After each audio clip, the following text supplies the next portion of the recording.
மந்திரம் ஓதுற இடத்துல மட்டும்தான் அவங்களுடைய அந்த சமஸ்கிருதத்தை ஐயர் பயன்படுத்துறாங்களே தவிர, செத்து போன மொழிக்கு எதுக்குடா இவ்வளவு ஃபண்ட் ஒதுக்குறீங்க?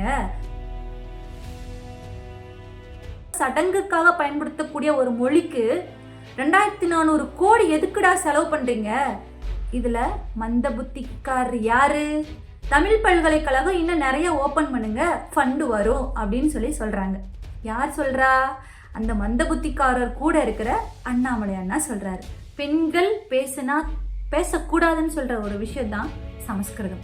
சமஸ்கிருத யூனிவர்சிட்டியில உள்ள டீன் சொல்றாங்க, ஒடுக்கப்பட்டோர் அதை கத்துக்கணும்னு நினைச்சு வரதுனாலதான் சமஸ்கிருத மொழியை தீட்டுப்பட்டுருச்சு அப்படி சொல்றாங்க. அந்த தீட்டுப்பட்டவர்களுடைய வரி பணத்தை வச்சுதான் 2400 கோடி அவங்களுக்கு செலவிடுறாங்க ஒன்றிய அரசு. அண்ணாமலை அண்ணா உங்களையும் சேர்த்துதான் தீட்டுப்பட்டவர்கள்னு சொல்றாங்க.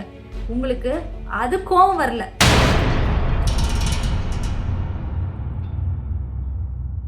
வணக்கம் தமிழ் உறவுகளே, நான் உங்கள் அனிதா, கரூர் பொண்ணு. பிறந்த நாள் காணும் மாண்புமிகு முதல்வரின் அன்பு புதல்வன், இளைஞர்களின் எழுச்சி நாயகன், இளைய தலைமுறையின் இதய துடிப்பு, விளையாட்டுத்துறைக்கு கிடைத்த ஆழ்கடல் முத்து, மாண்புமிகு துணை முதல்வர் அண்ணன் உதயநிதி ஸ்டாலின் அவர்களின் 49வது பிறந்த நாள் வாழ்த்துக்கள். நம்மளோட பாணியில உதயண்ணாவுக்கு ஒரு பர்த்டே கிஃப்ட் கொடுத்துருவோமா? ஏன்னா கரூர்ல ஒரு கடைக்கோடியில் இருக்கிற கழக ரத்தம். நான் பக்கத்துல அண்ணா பக்கத்துல இல்லை, உதயண்ணா பக்கத்துல நான் இல்லை. ஆனாலும் நம்மளுடைய பாணியில ஏதோ ஒரு நடவடிக்கையில அண்ணனுக்காக கொடுக்கக்கூடிய ஒரு கூக்குரலும் அண்ணனுக்கு கொடுக்கக்கூடிய பரிசா பார்க்கணும். நம்மளோட பாணியில அண்ணனுக்கான ஒரு சின்ன பரிசு கொடுக்கலான்னு இருக்கேன். எங்கிருந்தோ வந்து தமிழ்நாட்டுக்கு வந்து நம்மளுடைய உதயநிதி அண்ணாவை மந்த புத்திகாரன் அப்படின்னு ஒருத்தர் சொல்லிட்டு போறாரு. அவர் யாரு? தருண் சுக். மக்களை நீங்க இங்கதான் யோசிக்கணும். வாரம் ஒவ்வொருத்தர் ஒன்றிய அரசுல இருந்து தமிழகத்துக்கு படையெடுத்து வந்துட்டே இருக்காங்க. பீகார்ல தேர்தல் முடிஞ்சிருச்சு, அடுத்தது அவங்களுடைய டார்கெட் தமிழ்நாடு. இது தமிழக மக்களுக்கு இன்னும் சரியா புரியல. ஏன்னு கேட்டீங்கன்னா, சைலண்டா அவங்க வந்துட்டு போயிட்டு இருக்காங்க. எதுக்காகனா நோட்டமிட வந்துட்டு இருக்காங்க. இது தமிழக மக்கள் தெரியாம அறியாமையில இருந்துட்டு இருக்காங்க. எதுக்காக வராங்க தெரியுங்களா? பீகார்ல SIRன்ற ஒரு விஷயத்த வச்சு முடிச்சாங்களே, அந்த மாதிரி தமிழகத்துல படையெடுத்திருக்கும் SIR எந்த அளவுக்கு போயிட்டு இருக்குன்னு பாக்குறதுக்காக ஒன்றிய அரசுல இருந்து வந்துகிட்டே இருக்காங்க. இப்போ SIR படிவத்துக்கு முன்னாடி கொடுத்த நம்மளுடைய ஜர்க்குன்னு நினைச்சாங்க பாத்தீங்களா? இந்த முன்னாடி இருக்கிற விஷயங்களை இவங்க ஃபில் பண்றதுலயே பின்னாடி இருக்கிற விஷயத்த இவங்க பார்க்க மாட்டாங்க அப்படின்னு சொல்லிட்டு இதுல ஒரு படிவத்துல ஒரு கடைசியா ஒரு பாயிண்ட் கொடுத்துருக்காங்க. படிக்கிறேன், கேளுங்க. 1/7/2025 தகுதி ஏற்படுத்தும் நாளாக கொண்ட பீகாரின் சிறப்பு தீவிர திருத்தத்தின் வாக்காளர் பட்டியலின் பிரதா அங்க ஓட்டு போடாம இருக்காங்க இல்லையா, அவங்கெல்லாம் தமிழ்நாட்டுக்கு நிறைய பேர் பீகாரிஸ் மற்ற மாநிலங்கள்ல இருந்து வந்திருக்காங்க இல்லையா, வட மாநிலங்கள்ல இருந்து. அவங்களுக்கெல்லாம் இங்க ஓட்டு உரிமை வழங்கலாம் அப்படின்றத ஒரு ப்ரூஃப் கொடுத்து, அங்க ஓட்டு இல்லை இங்க ஓட்டு போடலாம் அப்படின்ற ஒரு ப்ரூஃபை கொடுத்து அவங்களை இங்க சேர்க்கறதுக்கான நடவடிக்கை தான் இந்த SIR. இதை கண்காணிக்க தான், எப்படி போயிட்டு இருக்குன்னு பார்க்க தான் ஒன்றிய அரசுல இருந்து அடிக்கடி வந்துட்டே இருக்காங்க. இதை பத்தியெல்லாம் நாம இன்னும் பேசவே இல்லை. ஏன்னு கேட்டீங்கன்னா, செங்கோட்டையன் எங்க போய் சேர்றாரு, அவர் எங்க போய் சேர்ந்தா என்ன? இப்போ நம்மளுடைய போராட்டமே, நம்மளுடைய கொள்கையே ஒன்றிய அரசிடமிருந்து தமிழகத்தை காப்பாற்றணும். அதுதான் இப்போ முக்கியம். சட்டியில் இருந்தால் தான் அகப்பையில வரும். இப்போ உதயண்ணா கேட்டதுல என்ன தவறு இருக்கு? சமஸ்கிருதம் செத்த மொழி அப்படின்னு சொன்னதுனாலதான் அவரை மந்த புத்திக்காரன்னு சொல்லிட்டு தருண் சுக் வந்து சொல்றாரு. இப்போ சமஸ்கிருதம் அப்படின்னா ஐயர்வாள் பேசுறாங்க இல்லையா, மந்திரம் ஓதுறதுக்காக பயன்படுத்துறாங்க இல்லையா ஒரு மொழி, அதுதான் சமஸ்கிருதம். இப்போ மந்திரம் ஓதுற இடத்துல மட்டும்தான் அவங்களுடைய அந்த சமஸ்கிருதத்தை ஐயர் பயன்படுத்துறாங்களே தவிர, அதை முடிச்சுட்டு வெளியில வரும்போது கூட, பூஜையை முடிச்சுட்டு வெளியில வரும்போது கூட அவங்க பேசும்போது சமஸ்கிருதத்திலயா பேசுறாங்க? தமிழ்ல தானே பேசுறாங்க. இப்போ வெறும் 24,821 பேர் மட்டுமே தாய்மொழியாக கொண்டிருக்கிற சமஸ்கிருதத்தை இருக்கிற மக்களுக்காக 2,400 கோடி எதுக்கு ஒதுக்கணும்? இதுதான் நம்மளோட உதயநிதி அண்ணா கேட்டிருக்காங்க. செத்து போன மொழிக்கு எதுக்குடா இவ்வளவு ஃபண்ட் ஒதுக்குறீங்க? தாய்மொழி தமிழா இருக்கிற எங்களுக்கு வெறும் 200 கோடி மட்டும்தான் ஒதுக்குறீங்க. செத்து போன மொழிக்கு 2400 கோடி. வெறும் 24,821 பேர் மட்டுமே மந்திரத்துக்காக சடங்குக்காக பயன்படுத்தக்கூடிய ஒரு மொழிக்கு 2400 கோடி எதுக்குடா செலவு பண்றீங்க? இதுல மந்த புத்திக்காரர் யாரு? அவங்க தான். ஒன்றிய அரசு தான் பல்கலைக்கழகத்துக்கு நிதி ஒதுக்கணும். தமிழ் பல்கலைக்கழகம் இன்னும் நிறைய ஓப்பன் பண்ணுங்க, ஃபண்டு வரும் அப்படின்னு சொல்றாங்க. யார் சொல்றா? அந்த மந்த புத்திக்காரர் கூட இருக்கிற அண்ணாமலை அண்ணா சொல்றாரு. என்ன சொல்றாரு?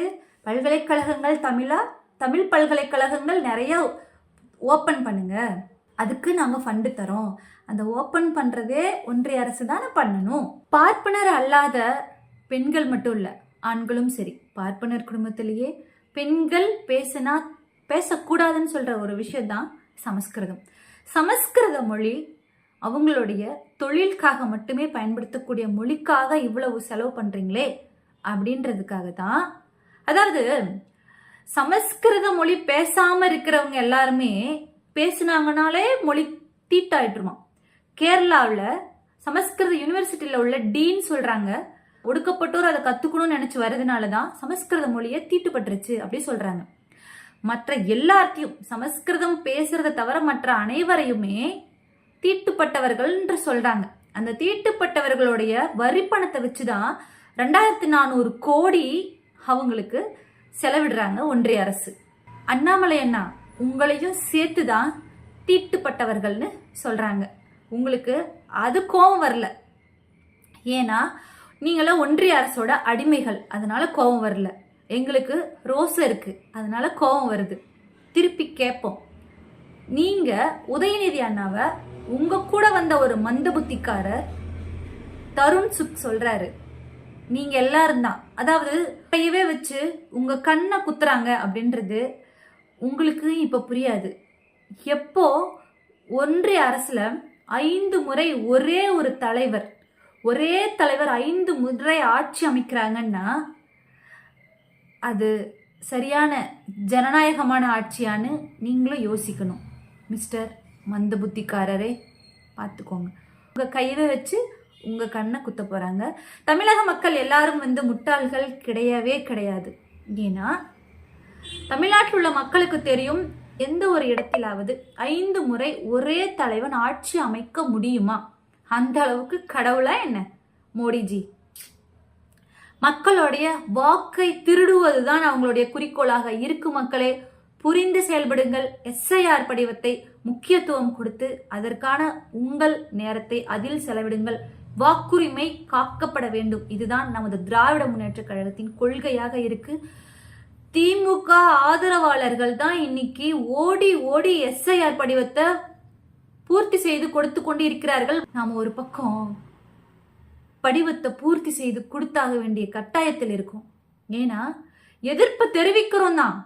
மக்களை நீங்க சொல்லுங்க, வெறும் 24,821 பேர் மட்டுமே பயன்படுத்தக்கூடிய சமஸ்கிருதம், ஐயர்வாள் இருக்காங்க இல்லையா, அவங்க கருவூலத்தில் மட்டுமே பயன்படுத்தக்கூடிய ஒரு சமஸ்கிருத மொழி, அதுக்காக 2400 கோடி ஒதுக்குறாங்க ஒன்றிய அரசு. தமிழ்நாடு முழுக்க பயன்படுத்தக்கூடிய தமிழ் மொழிக்கு, தமிழ் மொழியை காக்க வெறும் 200 கோடி மட்டும் செலவிடுறாங்க ஒன்றிய அரசு.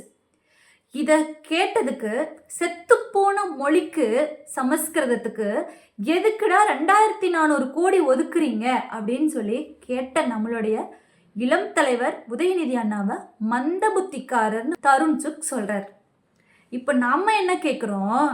ஒன்றிய அரசு தானே பல்கலைக்கழகத்தை உருவாக்கணும், அதுக்கு ஃபண்டிங் அவங்க தானே பண்ணணும். ஒன்றிய அரசு தானே தமிழகத்தில் ஒரே ஒரு தஞ்சாவூரில் மட்டும்தான் ஒரு தமிழ் பல்கலைக்கழகம் இருக்குது, மற்ற மாவட்டத்திலலாம் ஓப்பன் பண்ணுங்க, ஃபண்டு தரோன்னு சொல்கிறாரு அண்ணாமலை அண்ணா. அவரும் தருண்சுக்கு கூட வந்ததுனால அவரும் மந்த புத்திக்காரராக ஆயிட்டார். ஒன்றிய அரசு செலவிடக்கூடிய விஷயங்களை ஒன்றிய அரசு தானே செலவிடணும். இதை கேட்டதுக்கு தான் நம்ம அண்ணாவை திட்டிட்டு போயிட்டு இருக்காங்க. இப்போ புரியுதா மக்களே மந்த புத்திக்கார் யாருன்னு? ஒன்றிய அரசு தான் பண்ண வேண்டிய ஒரு விஷயத்த ஏன்னா பண்ணல அப்படின்னு கேட்டதுக்கு அப்படி சொல்றாரு. இதை ஏன் திரும்ப நம்ம அண்ணன் கேட்டாரு? வந்தாங்கல்ல மோடிஜி கோயம்புத்தூர், அதாவது வேற ஒரு நிகழ்ச்சிக்கு வந்தப்ப கோவை மதுரை மெட்ரோ திட்டத்தை கேன்சல் பண்ணுறதுக்காக வந்தாங்க இல்லையா, அப்போ சொல்கிறாரு எனக்கு தமிழ் தெரியல, அதனால பேசுறதுக்கு எனக்கு கஷ்டமாக இருக்குது, உங்கள்கிட்ட என்னால் தமிழில் பேச முடியலன்னு சொல்லிட்டு ரொம்ப வருத்தப்பட்டிருக்காரு. அதுக்கு தான் நம்ம இளம் சிங்கம் சொல்லியிருக்காரு, நீங்களாம் ரொம்பலாம் ஒன்று வருத்தப்பட வேணாம், தமிழ் ஈஸியாக பேசினாலே கற்றுக்கலாம். பானிபூரி விற்கிற பசங்களாம் தமிழ் தெரியாமையா வந்து இங்கே தொழில் பண்ணுறாங்க சரிங்களா, பேசினாலே தமிழ் வந்து கற்றுக்கலாம். தமிழுக்காக நீங்கள் வந்து ரொம்ப அக்கறைப்படுற மாதிரி ஒன்று நடிக்க வேண்டாம். அவ்வளோ அக்கறைவங்களாக இருந்தால் ஏன் 2400 கோடி செத்த மொழிக்கு நீங்கள் ஸ்பெண்ட் பண்ணுறீங்க, தமிழ் மொழிக்கு வெறும் 200 கோடி மட்டும் செலவிடுறீங்க, பல்கலைக்கழகத்தெல்லாம் நிறையா உருவாக்க வேண்டியது தானே அப்படின்னு கேட்டதுக்கு தான் தருண்சுக் வந்து சொல்கிறாரு, ஒன்றிய அரசுக்கு துணை போகும் நய வஞ்சகர்களுக்கு அவங்களுக்கே புரியல, நம்ம கையை வச்சே நம்ம கண்ணை குத்துறதுக்கு ஒன்றிய அரசு இந்த வேலையெல்லாம் பார்த்துட்ருக்கு. இப்போ இவ்வளோ தூரம் பண்ணுறவங்க நம்மளை காலி பண்ணுறதுக்கு எவ்வளோ நாள் ஆகும் அப்படின்னு அவங்க யோசிக்கல. வாரம் வஞ்சக எண்ணத்தோடு தமிழக மக்களின் வாக்குரிமையை திருடும் எண்ணத்தோடு பீகார் மக்களை தமிழக வாக்குப்பட்டியலில் இடம்பெற வைக்க வேண்டும் என்று எஸ்ஐஆரின் படிவத்தின் மூலியமாக உள்ளே வர நினைக்கும் நய வஞ்சகர்கள் இங்கு வந்து ஆண்டாண்டு காலமாக கழக வெறி ரத்தத்தில் ஊறிய நமது இளம் தலைவர் அண்ணன் உதயநிதி ஸ்டாலின் அவர்களை மந்த புத்தி என்று சொல்லிவிட்டு சென்ற மந்த புத்திக்காரர்களுக்கு நாம் கொடுக்கும் பதில் 2026 தேர்தலில் நாம் சரியான முடிவினை கொடுக்க வேண்டும். மக்களே, உங்களுக்கு எவ்வளோ ஒரு இது இருந்தா, மனசுக்குள்ள எந்த ஒரு தைரியம் இருந்தா இந்த அளவுக்கு உங்களால பேச முடியும். ஆனா அப்ப நம்ம சொல்லலாமா தோழர், ரொம்ப கிரிஞ்சா பேசிருக்கீங்க, சும்மா உடான் சுட்டிருக்கீங்க, நல்ல டயலாக் ப்ரிப்பேர் பண்ணிருக்கப்பா, அடிக்கடி இந்த டயலாக் மறந்துருச்சுன்னு சொல்லி ஸ்கிரிப்ட் பேப்பரை பாத்தியா அப்படின்ற மாதிரி நாங்க கேட்கலாமா? இதுல அவரு வேற ஃபர்ஸ்ட் அங்கிள்னு சொல்லிட்டாரு, ஃபைனல் டச்ல தாய் மாமாவா எங்க சார் போனாரு இத்தனை நாள்? 50 வருஷமா அந்த தாய் மாமா எங்க போனாரு? ஒரு தாய் மாமான்னு என்ன பண்ணணும்,